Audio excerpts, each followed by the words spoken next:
Hi, my name's Jon Bennett. Malala is a small town in South Australia with a population of about 700 people. Malala is also where my oldest brother Tim blew himself up in a makeshift meth lab in 2010. Balaclava is a town with a population of about 2,000 people. It's about 30 kilometres away from Malala. In Balaclava, my dad teaches at the local Christian school, drives the bus, and owns a small farm.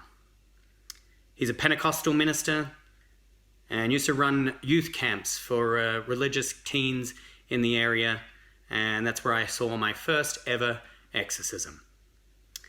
The town of Pinery sits between these two towns, Malala and Balaclava. It doesn't have any recorded population. Pinery is probably best known for bushfires. The town has seen multiple bushfires over the last years, and 3 of which my dad was actually responsible for. The most famous Pinery bushfire, which was its official name, of 2015 started one of the worst fires in South Australian history, destroying over 100 homes and killing 2 people. This is where my family live, Pinery. This is where I grew up with my mum, my dad, and my 3 older brothers. I left Pinery at the age of 18. Farm life wasn't for me. I wanted to get out and see the world. I moved to Melbourne. I started working in Melbourne. I didn't go home much. Didn't go home, not even really for Christmases very much, couple of weddings, that sort of thing. And over the last 10 years, I've been traveling around the world, performing in festivals and doing storytelling comedy for the last 10 years. This has taken me to over 51 countries and is what I am known for doing. COVID has brought me back home. Home where I grew up, in this tiny little farming community in rural South Australia with my 3 older brothers and my mum and my dad. My mum and dad still live there, as do 2 of my older brothers. My dad's a very serious man, very serious and stern man, pillar of the community, a local minister, school teacher, and bus driver. The only way I can explain how serious my dad is when I was about 6 years old, one of my favourite things to do was to tell jokes. I used to like to tell knock-knock jokes, only jokes I knew as a 6-year-old kid, and my dad called me over, he sat me on his knee, and he said, "You need to stop doing knock-knock jokes." I said, "Why?" He said, "Because they're offensive to homeless people."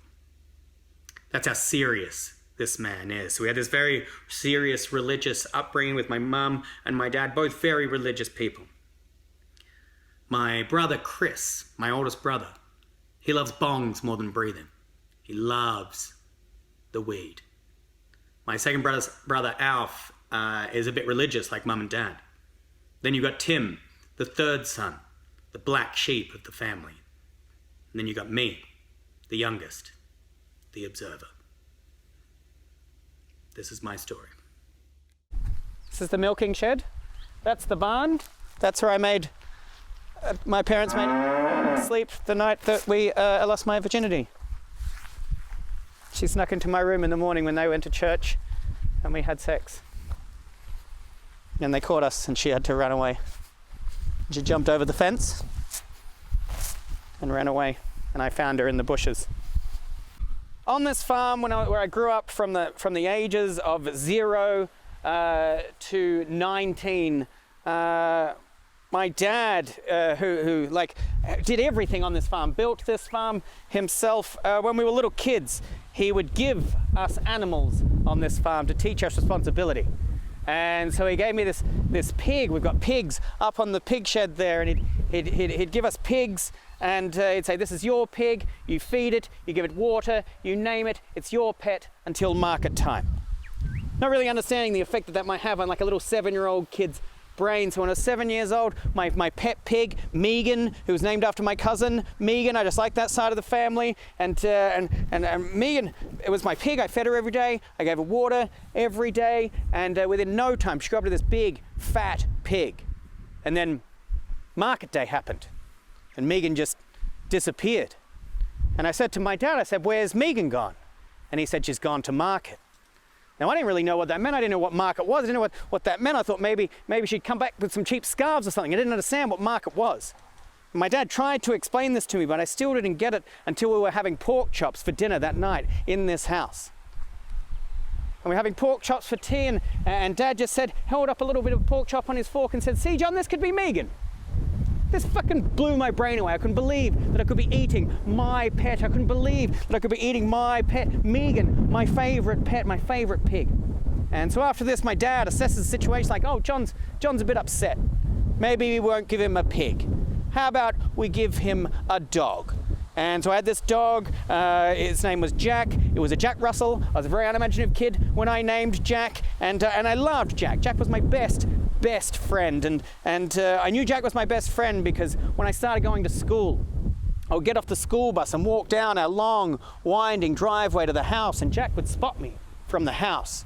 And ran all the way down the long winding driveway to the bus stop and run around my legs and run all the way back to the house and then all the way down the drive and around my legs and all the way back to the house and all the way down the drive and around my legs, and he'd lie on his back and piss all over himself.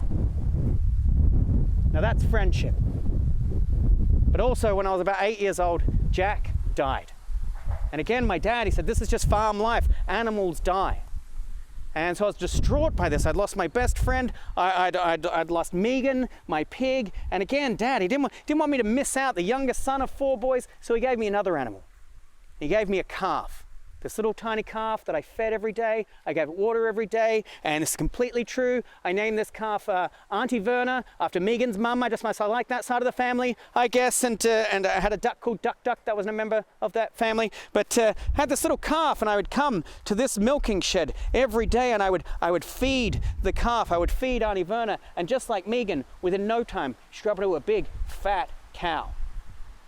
Now, when you're up on the farm in rural South Australia, where we are right now in the middle of nowhere, all you do on weekends is play sports. And me and my brother Tim are getting ready for the under-10s football on a Saturday morning. And we're kicking the football right in this area here, just kicking the football to each other before the under-10s football. And Tim kicks the football over the milking shed, where we milk the cows, obviously, why we named the shed that. And Tim kicked the football over the milking shed, and I ran around the back of the milking shed to go and get the football. And as I was running, I stepped on this patch of dirt.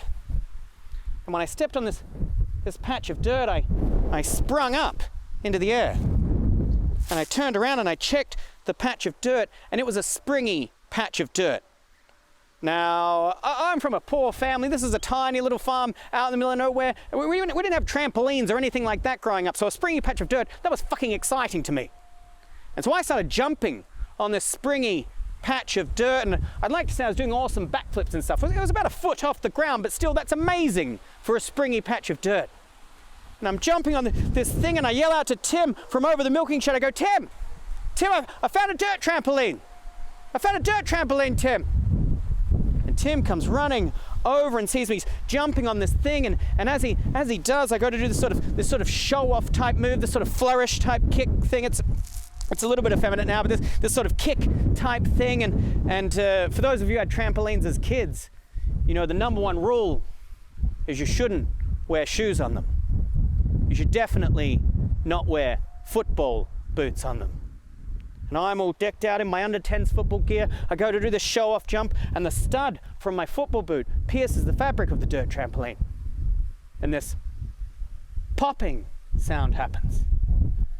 And I fall into this hole, and this hole starts filling with this grey, thick fluid, and this smell fills my nostrils as I sink deeper down into this weird bog. It's up past my knees. I look up at Tim, who's watching the whole thing, and just go, "What's happening, Tim?" And he just runs away, leaving me in this hole, and I cry out for help. My dad hears my cries. He comes walking around the back of the milking shed, sees me in the hole, picks me up out of the hole, carries it to the front lawn, puts me on the front lawn, and gets the hose and starts washing off my legs. And as he's doing this, I'm crying, and I say, "What was that, Dad? What was that?" And it's then that Dad told me that 2 days earlier, Aunty Verna, my pet cow, had died, and that he had buried her out the back of the milking shed. And then he just nonchalantly describes to me that when animals die, they become fat and bloated and full of gas and fluids. And I realize I've been knee deep in Aunty Verna. And I cry some more. And again, my dad, the serious man, doesn't really realize the effect this is having on his little 8-year-old kid's brain. He just picks me up, puts me on the back of the truck, want me to ride in the cab with the rest of the family, and we go to the under-10s football. And you know, some people have said it was the smell, or the fact that I had half a dead cow on my legs. But that morning I was untouchable in the under-10s.